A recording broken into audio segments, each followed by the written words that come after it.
Hello बच्चों, हमने उस दिन किया था potential energy of system of three charges. तो मुझे तो लगा थोड़ा सा उसमें बताना और रह गया था।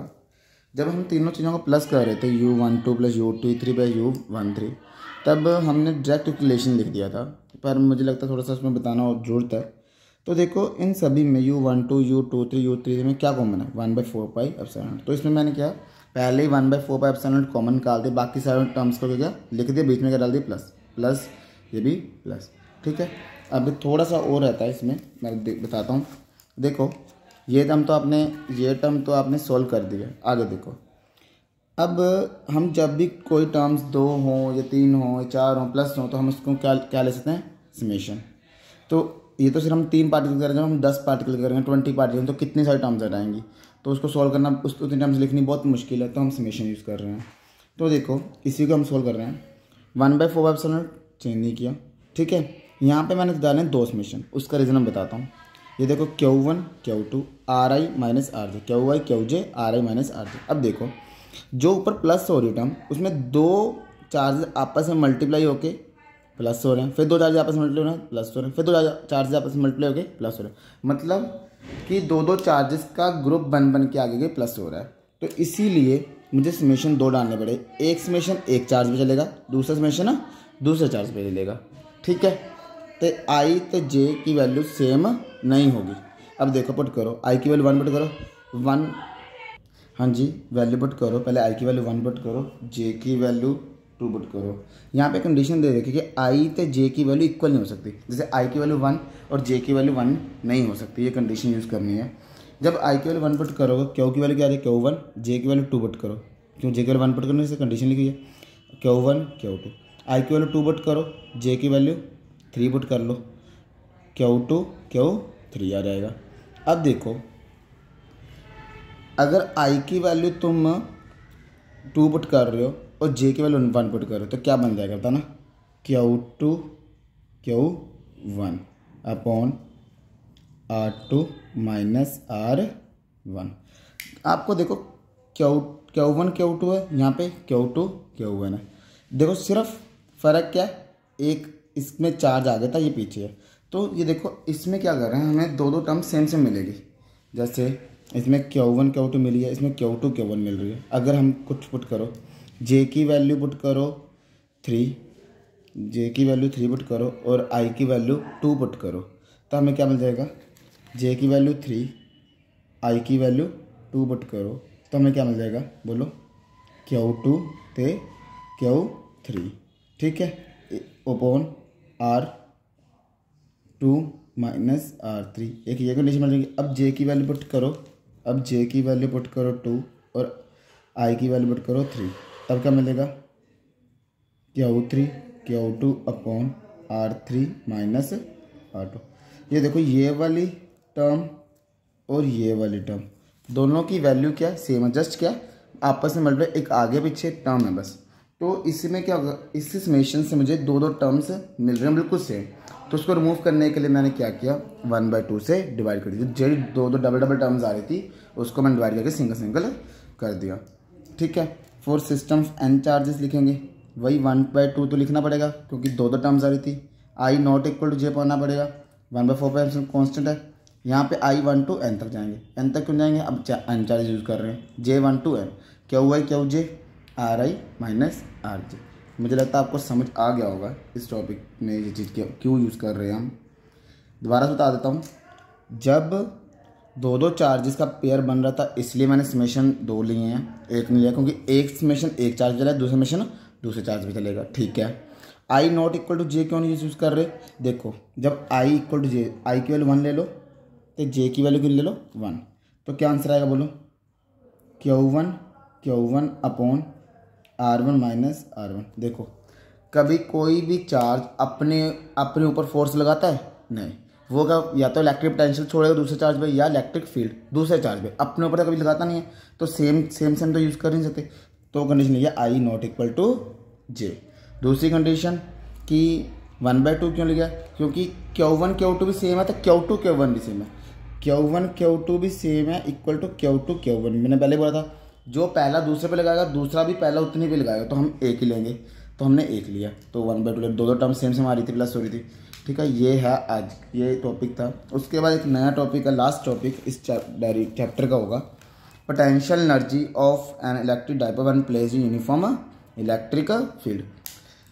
पिछले चैप्टर पिछले चैप्टर में किया था हमने कि जब हम किसी भी डाइपोल को इलेक्ट्रिक फील्ड में रख देते हैं तो वो डाइपोल की पोजीशन कैसे शिफ्ट होती है, जो उस पर शिफ्ट होती है वो हमेशा क्या कहते हैं हम कि हमेशा ये डाइपोल है इलेक्ट्रिक फील्ड की डायरेक्शन में आना चाहता है और क्या प्रोड्यूस करता है, टॉर्क प्रोड्यूस करता है ना। तो हमने टॉर्क की वैल्यू फाइंड की थी, P vector cross E vector, ये निकाली थी।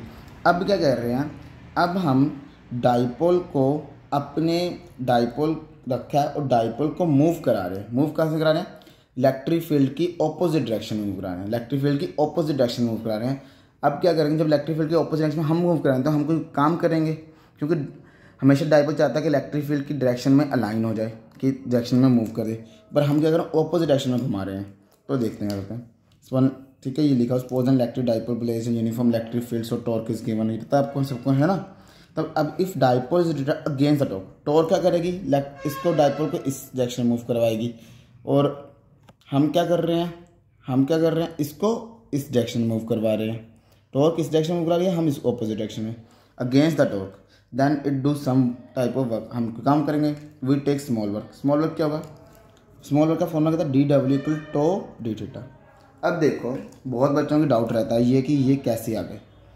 हम वर्क डन पढ़ते हैं, वर्क डन का फॉर्मूला बताओ, work done equal to force into displacement, F D S. F क्या होता है, अगर हम पार्टिकल सीधा मूव करा रहे हैं, तो ये क्या होगी फोर्स, डिस्प्लेसमेंट, तो ये क्या होगा फोर्स, हम धक्का मार के सीधा मूव करा रहे हैं। बट यहाँ तो पार्टिकल मूव नहीं कर रहा ना, यहाँ पे सपोज करो ये इलेक्ट्रिक फील्ड है, ये हमारा पेन क्या टॉर्क डाइपोल है। हम क्या कर रहे हैं, इसको जस्ट ऐसे या ऐसे रोटेट करा रहे हैं। टॉर्क क्या कर रहा है, इसको ऐसे रोटेट कराने की कोशिश कर रहा है। हम किस टाइप में, हम ऑपोजिट डायरेक्शन में मूव करा रहे हैं। बेसिकली हम आगे पीछे लेकर नहीं जा रहे, पार्टिकल सिर्फ घुमा रहे हैं। किस एंगल से घुमा रहे हैं, घुमाने के टाइम क्या होता है, हम एंगल यूज़ करते हैं। तो इसमें हम क्या ले रहे हैं, डी एस की जगह small displacement in angle form D theta. और फोर्स क्या होती है, सीधा मूव करने की, पार्टिकल सीधा मूव करने की। और यहाँ पे फोर्स किसके अगेंस्ट काम कर रहे हैं, टॉर्क है। टॉर्क का तो रोटेटिंग फोर्स होती है, वही फोर्स है, तो टो डी थीटा वहाँ से लिया गया। अब टो की वैल्यू क्या है, P E sine theta use कर ली, साथ में क्या लगे डी थीटा। ठीक है, ये होगा स्मॉल। अब टोटल वर्क डन निकालना पड़े तो क्या निकालेंगे, इंटीग्रेट करेंगे इस स्टेटमेंट को, वही लिखा है। To find the total work done integrated, क्या करते हैं इंटीग्रेट साइन, यहाँ पे एंगल दो θ1 θ2। हम पहले लेकर चल रहे हैं कि हमारा जो डाइपोल है वो θ1 डायरेक्शन में, जैसे देखो हम ये कह रहे हैं जो ये एंगल है ये है θ1, हम इसको हम घुमा के इस एंगल पे ले गए और इसका एंगल क्या वैल्यू है θ2। पहले डाइपोल इस डायरेक्शन में पड़ा था -q +q, इसको θ1, बाद में हमने घुमा के किस डायरेक्शन में ले गए θ2। तो इनिशियल पॉइंट का था θ1, फाइनल पॉइंट θ2। टॉर्क की वैल्यू पुट कर दी डी थीटा। अब देखो पी थे ई क्या है कांस्टेंट, उसको बाहर ले गए, इलेक्ट्रिक फील्ड भी कांस्टेंट है और डाइपोल भी हम चेंज नहीं कर रहे, वही डाइपोल है। तो साइन थीटा डी थीटा, पहले देखो यहाँ पे हमने डी डब्ल्यू के साथ इंटीग्रेशन साइन कैंसिल हो गया। अगर साइन की इंटीग्रेशन होती है, अब मैं लिख देता हूँ, साइन थीटा की इंटीग्रेशन होती है माइनस कोस ऑफ थीटा, ये होती है। तो वही माइनस कोस थीटा, लिमिट से θ1 θ2, माइनस बाहर निकाल देते हैं, निकल जाते हैं, माइनस निकल गया θ1 θ2। अब क्या करते हैं, पहले अपर लिमिट क्या θ2 डाल दी, माइनस लोअर लिमिट डाल दी। तो क्या गया, ये माइनस साइन मैं अंदर ले गया, जब माइनस साइन अंदर लेकर जाऊँगा जो टर्म माइनस की है वो तो हो जाएगी प्लस की। देखो यहाँ पे देखो कोस θ2 है, ये क्या कोस θ1, कोस θ1 क्या है माइनस है, जब माइनस अंदर लेके जाऊँगा माइनस प्लस, तो मैंने आगे लिख दिया जो टर्म प्लस की है, यहाँ प्लस था, माइनस प्लस माइनस, तो माइनस ये हो गई, ऑपोजिट हो गई, ये होगा। अब वर्क डन क्या है, हमने क्या काम किया, टॉर्क हमें ये देखो दोबारा से, टॉर्क किस साइड लग रही थी फोर्स, टॉर्क लग रहा था इस साइड पे, पर हम घुमा किस साइड रहे हैं, ऑपोजिट डायरेक्शन में। तो हम काम कर रहे हैं, हमारा वर्क क्या होगा, उसके अंदर एनर्जी स्टोर कर देगा डाइपोल के अंदर, उसको कहते हैं हम potential energy. The work is stored in the dipole in terms of potential energy. ये +1 का टॉपिक है, हाउ वर्क स्टोर है ना in terms of potential energy. बस डब्ल्यू क्या यू है, यू पोटेंशियल एनर्जी फॉर्मूला। अब एक स्पेशल केस है। स्पेशल केस क्या है, कहते हैं जब हम डाइपोल को पहले ही डाइपोल किस पे पड़ा है 90 डिग्री पे पड़ा है। जैसे डाइपोल पड़ा है ऐसे पड़ा है 90 degree angle, minus Q plus Q electric field. Dipole पड़ा है ऐसे 90 डिग्री पे पड़ा है। अब इसको घुमा के हम इस डायरेक्शन पे ले रहे हैं, थीटा डायरेक्शन पे लेकर जा रहे हैं। पहले डाइपोल को 90 अब rotate the against the top current theta angle तक। तो क्या होगा, थीटा 1 की वैल्यू 90, इनिशियल कहाँ पर 90 पे, थीटा 2 क्या होगा थीटा। तो बस यू क्या होगा पी ई, वैल्यू पुट का थीटा 1 की 90, थीटा 2 की थीटा। कोस 90 क्या होता है, कोस 90 होता है 0, कोस 90 क्या होता है 0। तो यू क्या होगा P E minus cos theta, minus अब बाहर निकाल दो, minus P E cos theta. अब ये एक मेन स्टेटमेंट, अगर हम कोस थीटा हटाते हैं तो क्या आ जाएगा डॉट प्रोडक्ट। तो डॉट प्रोडक्ट माइनस साइन रह गया तो माइनस हमने लिख दिया। तो ये यहाँ पे हमारा चैप्टर 4 का लास्ट डेरिवेशन होती है। वैसे मॉडर्न की बुक के हिसाब से देखते हो तो potential energy due to electric dipole. ठीक है, अगर किसी को कोई डाउट हो या कोई चीज़ समझ ना, मुझे कमेंट सेक्शन में जरूर बताएं, मैं उसको इम्प्रूव भी करूँगा अपनी किसी चीज़ में समझ ना आ रहा हो। तो thank you for watching the video and have a nice day, bye.